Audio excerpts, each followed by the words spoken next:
Welcome to S P smart hybrid schooling system. बच्चे, आज हम लोग नीट डायरेक्ट में इलेक्ट्रोकेमिस्ट्री का नेक्स्ट टॉपिक कंडक्टिविटी डिस्कस करने जा रहे हैं, जिसमें फर्स्ट क्वेश्चन हम लोग ले रहे हैं। क्वेश्चन नंबर 46 क्वेश्चन है, the conductivity of centimolar solution of KCl at 25 degree Celsius is 0.0210 ohm inverse centimetre inverse. तो कंडक्टिविटी को K से रिप्रेजेंट करते हैं, इसकी वैल्यू है 0.0210 ओम को हम लोग इस सिंबल से भी रिप्रेजेंट करते हैं, OHM भी लिखते हैं, ohm inverse centimetre inverse. And resistance of this cell containing solution at same temperature है 25 और रेजिस्टेंस की वैल्यू दिया है 60 ओम। ठीक है। Value of cell constant, cell constant को G स्टार से रिप्रेजेंट कर रहे हैं, इसका वैल्यू निकालना है। तो हमने पढ़ा है जो कंडक्टिविटी होता है ये होता है कंडक्टेंस, G से रिप्रेजेंट कर रहा हूँ, इनटू सेल कांस्टेंट। तो हमें सेल कांस्टेंट G स्टार, जिसे L/A भी बोलते हैं, इसकी वैल्यू निकालना है। G स्टार का वैल्यू L/A होता है, वैसे L और A से रिप्रेजेंट हमें मतलब नहीं है, G स्टार निकालना है। तो G स्टार का यहाँ से वैल्यू हो जाएगा conductivity K upon conductance G। तो K तो दिया है, G नहीं दिया है। G के लिए हमें पता है G conductance reciprocal of resistance होता है, तो G को 1/R लिखेंगे, तो ये K इंटू R हो जाएगा। तो K का वैल्यू 0.0210 इंटू रेजिस्टेंस है हमारे पास 60, तो इसका यूनिट बच जाएगा सेंटीमीटर इनवर्स। तो अब इसे मल्टीप्लाई कर रहे हैं तो ये आ रहा है 1.26 सेंटीमीटर इनवर्स। तो 1.26 सी ऑप्शन है, तो सी ऑप्शन करेक्ट होगा। नेक्स्ट क्वेश्चन नंबर 47 देख रहे हैं हम लोग। Molar conductance of NaCl, HCl, sodium acetate at infinite dilution, ये तीनों डाटा दिया हुआ है respectively. The molar conductance of acetic acid, Kohlrausch law का क्वेश्चन है ये, और ये NCERT में एग्जैक्टली सेम क्वेश्चन दिया है। तो एसिटिक एसिड का मोलर कंडक्टिविटी हमें निकालना है, जो डाटा दिया हुआ है उसके हेल्प से। तो एसिटिक एसिड में कौन से आयन्स होंगे? एसीटेट आयन और H+। एसीटेट आयन हमें मिल जाएगा सोडियम एसीटेट से। Molar conductivity of sodium acetate में एसीटेट आ जाएगा, H एक्स्ट्रा बचेगा। सोडियम एसीटेट एसिटिक एसिड का तो निकालना है, तो यहाँ पे Na लिखना पड़ेगा। तो यहाँ पे Na एक्स्ट्रा हो जाएगा, क्योंकि एसीटेट तो हमें चाहिए। अब H कहाँ से आएगा? HCl से। तो HCl से H आ जाएगा, Cl एक्स्ट्रा हो गया, तो Na प्लस और Cl माइनस दोनों मिलके NaCl बनाएगा, तो molar conductivity of NaCl minus कर लेंगे इससे। अब सोडियम एसीटेट का वैल्यू हमें दिया हुआ है 91.0 साइमन सेंटीमीटर स्क्वायर पर मोल, प्लस HCl का सेकेंड वाला डाटा 426.16 माइनस NaCl फर्स्ट वाला है 126.45। यूनिट सबका सेम है, साइमन सेंटीमीटर स्क्वायर पर मोल। अब इसे सॉल्व करने से ये आ रहा है 390.71 साइमन सेंटीमीटर स्क्वायर पर मोल। तो 390.71 सी पार्ट है, तो सी पार्ट इसका करेक्ट होगा। नेक्स्ट क्वेश्चन नंबर 48 देख रहे हैं हम लोग। 48 में है molar conductivity of 0.007 molar acetic acid. Concentration दिया हुआ है एसिटिक एसिड का, CH3COH एसिटिक एसिड है, 0.007 मोलर। और इसका मोलर कंडक्टिविटी लैम्डा m की वैल्यू दिया है 20 siemens centimetre square per mole. What is dissociation constant of acetic acid? Dissociation constant की हमें वैल्यू, दैट इज Ka का वैल्यू निकालना है। ठीक है, चूज द करेक्ट ऑप्शन।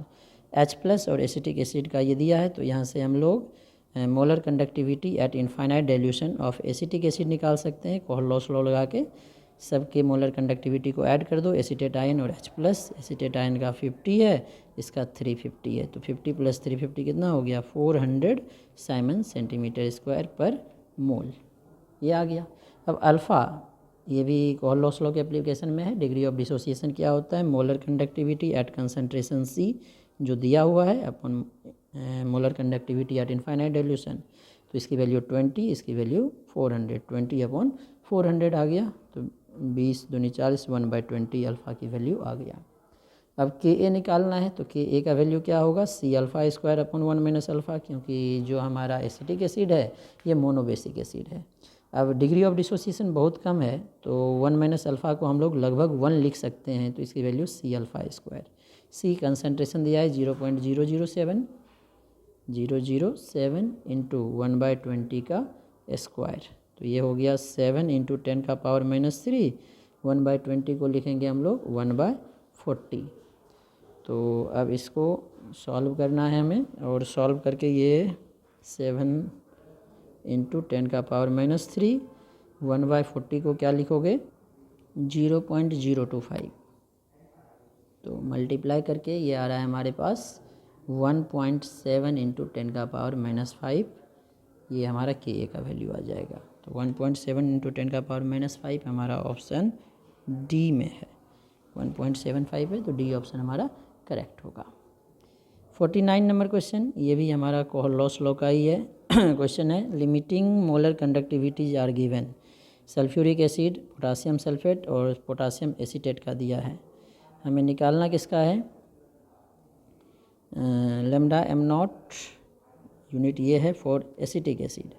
तो एसिटिक एसिड का देखो, एसिटिक एसिड का निकालना है lambda am not acetic acid CH3COOH। ठीक है, तो एसिटिक एसिड में हमारे पास क्या है एसीटेट आयन। तो एसीटेट आयन कहाँ से आ जाएगा, यहाँ से आ जाएगा, जिसकी वैल्यू मैं पुट करते जा रहा हूँ Z।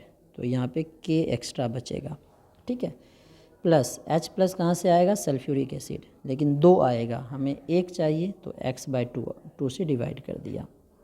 ठीक है, तो यहाँ पे आधा सल्फेट और आधा पोटासियम बच जाएगा। आधा सल्फेट और आधा पोटासियम मतलब K2SO4 में 1 सल्फेट 2 पोटासियम है, तो इसको हाफ कर देंगे तो माइनस y का आधा लेंगे। ठीक है, तो अब इसे सॉल्व कर लो, क्या हो गया Z प्लस 1/2 कॉमन हो जाएगा तो x माइनस y/2। तो Z plus x minus y/2 हमारा ऑप्शन ढूंढना पड़ेगा। Z plus x minus y/2 कौन सा ऑप्शन आ रहा है, ये हमारा फर्स्ट ही आ रहा है। Z बाद में रखा है, x माइनस y/2 पहले लिखा है। नेक्स्ट क्वेश्चन नंबर 50 है हमारे पास। क्वेश्चन है मोलर कंडक्टिविटी ऑफ 0.5 मोल पर डेसीमीटर क्यूब, मतलब मोल पर लीटर, डेसीमीटर क्यूब को ही हम लोग लीटर बोलते हैं। Solution of AgNO3 with electrolytic conductivity, conductivity के की वैल्यू दिया हुआ है 5.76 10⁻³ साइमन पर सेंटीमीटर स्क्वायर। ठीक है, तो मोलर कंडक्टिविटी पूछा है, कंसंट्रेशन मोलरिटी भी दिया हुआ है आपको 0.5 मोल पर लीटर, जिसको मोलर भी बोल सकते हैं। तो यहाँ से मोलर कंडक्टिविटी का फॉर्मूला हमने देखा था K × 1000/m। ठीक है, अब K का वैल्यू दिया हुआ है 5.76 10⁻³ 1000 को 10⁻³ रख देते हैं, जो कि 1 हो जाएगा दोनों, अपॉन मोलरिटी 0.5। तो 5.76 ये 1 हो गया, इस 0.5 को अगर 5 लिखेंगे तो ऊपर 10 हो जाएगा, 5 × 2 = 10, 2 से मल्टीप्लाई कर दो, 2 × 6 = 12, 2 से 14 = 15, 2 × 5 = 10, 1 = 11, 11.52। तो 11.52 डी पार्ट में है, तो डी पार्ट करेक्ट होगा। नेक्स्ट क्वेश्चन नंबर 51 देखते हैं, क्या है aqueous solution of which of the following compound is the best conductor of electric current. Best conductor, acetic acid weak acid होता है, हाइड्रोक्लोरिक एसिड स्ट्रॉन्ग होता है, तो सबसे ज़्यादा डिसोसिएशन होगा। ये भी वीक इलेक्ट्रोलाइट, फ्रक्टोज तो डिसोसिएट ही नहीं होगा। एसिटिक एसिड होगा, वीक इलेक्ट्रोलाइट है तो कम आयंस देगा, सबसे ज़्यादा आयन ये देगा क्योंकि ये स्ट्रॉन्ग इलेक्ट्रोलाइट है। नेक्स्ट क्वेश्चन नंबर 52 देखते हैं। 52 में क्या दिया है, at 25 degree Celsius molar conductance of 0.1 molar aqueous solution of ammonium hydroxide. 0.1 molar पे मोलर कंडक्टेंस मतलब कंसंट्रेशन दिया हुआ है 0.1 मोलर अमोनियम हाइड्रोक्साइड का, और मोलर कंडक्टेंस मतलब मोलर कंडक्टिविटी एक ही चीज़ है, लैम्डा m 0.1 पे है 9.54 ओम inverse centimetre square per mole. And infinite dilution मतलब लैम्डा m नॉट की वैल्यू 238 ओम इनवर्स सेंटीमीटर स्क्वायर पर मोल दिया है। द डिग्री ऑफ आयनाइजेशन मतलब अल्फ़ा की वैल्यू पूछा है, डिग्री ऑफ आयनाइजेशन होगा of ammonium hydroxide same concentration and temperature, percentage में निकालना है। तो अल्फ़ा क्या होता है lambda m by lambda m not, तो 9.54 अपॉन 238। अब परसेंटेज में निकालना है तो 100 से मल्टीप्लाई कर दो, 9.54 अपॉन 238 इंटू 100 परसेंट में आ जाएगा, तो ये आ रहा है 4.008%, जो कि बी पार्ट में है। नेक्स्ट ये हमारा था क्वेश्चन नंबर 52, 1 थियोरेटिकल था। नेक्स्ट 53 देखते हैं। 53 भी हमारा कोहलॉस लॉ पे बेस्ड है। Limiting molar conductivity of ammonium hydroxide lambda m0 NH4OH का पूछा गया है और डाटा नहीं दिया है तो हम देख लेते हैं अमोनियम क्लोराइड NaCl NaOH से। तो अमोनियम क्लोराइड से हमारे पास NH4 आ जाएगा, ठीक है, अमोनियम क्लोराइड से Cl एक्स्ट्रा रहेगा। OH हमें NaOH से आ जाएगा, lambda m0 of NaOH, OH आ जाएगा। तो बचेगा क्या, Na एक्स्ट्रा है, OH तो मिल गया हमें, Na एक्स्ट्रा है। तो Na एक्स्ट्रा है, Cl एक्स्ट्रा है, तो lambda m0 of NaCl minus कर दो। तो ये वाला देख लो ऑप्शन कौन सा आ रहा है हमारे पास, डी पार्ट है, तो डी पार्ट करेक्ट होगा। नेक्स्ट क्वेश्चन नंबर 53 के बाद देखो 54 है।